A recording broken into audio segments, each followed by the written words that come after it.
Oh, yeah, yeah. Yeah.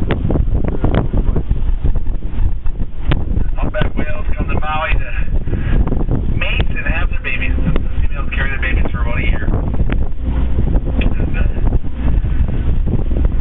that whale that was doing the kicking was a female, most likely baby's mom. And what sometimes happens is the males that are, so a male might have come over to take a look at the female, the mom.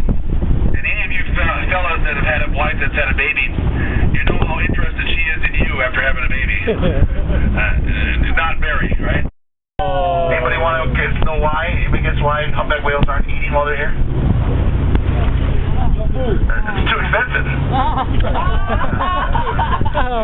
Amy keeps going. Nice white pec fins. That's more of a common trait for whales in the South Pacific, down by